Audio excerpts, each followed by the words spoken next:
మాది సర్వాపురం గ్రామం, మండలం నర్సంపేట, జిల్లా వరంగల్. నా పేరు వేమస్వామి. మాయి పాడి గేదెలు ఇంట్లో కొట్టంలో సరిపోక బయట కట్టేసినాం. కట్టేస్తే వాళ్ళు నైట్ వచ్చి ఇప్పుకొని పోతారు. కుక్క మురిగింది. కుక్క మురిగే వరకు ఏంది కుక్క మురుగుతుందని లేచిపోయే వరకు ఏమన్నా ఇప్పుకొని పోతారు. ఎటు కొట్టుకుపోతారు మాది బర్రె కొట్టుకుపోతాను.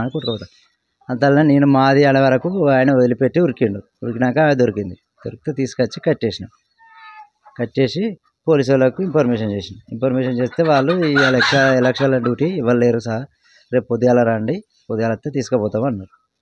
అన్నాక పొద్దుగాల మళ్ళీ ఫోన్ చేస్తే వచ్చి తీసుకెళ్ళారు. ఈ పాడి గేదెలు చేస్తాంటే నైట్ 1ంటికి ఆటో 2 రౌండ్లు వేస్తుంది. అరే 2 రౌండ్లు ఎత్తుంది ఏందని మేము తెలుతూనే ఉన్నాం. 2 రౌండ్లు ఎందుకు ఎత్తుంది, ఈ ఆటో ఎందుకు వస్తుంది ఇటు అని అనుమానం వచ్చింది.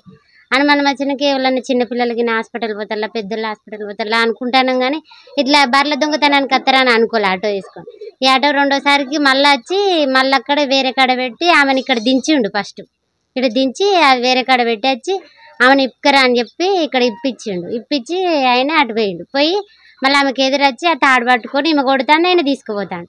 ఈ కుక్క మొత్తుకోగానే మేము బయటికి వెళ్ళి ఏంది ఎటు తీసుకుపోతాను, మా బర్రెని ఎటు తీసుకుపోతాను మేము అనే వరకే ఆయన ఉరుకుతాడు. ఆమెను ఆనగబట్టి కట్టేసి ఆ బర్రెని తీసుకున్నాం. మా బర్రెని మేము ఇదివరకు ఒక బర్రె పోయింది, అట్లనే 30-40 వేల బర్రె పోయింది ఇదివరకు.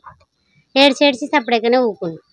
అట్లా ఇప్పుడు 5-6 వేరే మా ఊళ్ళోనే కోసిల్లట 13 గేదెలు. వాళ్ళు కూడా వచ్చిళ్ళు అక్కడ పోలీస్ స్టేషన్.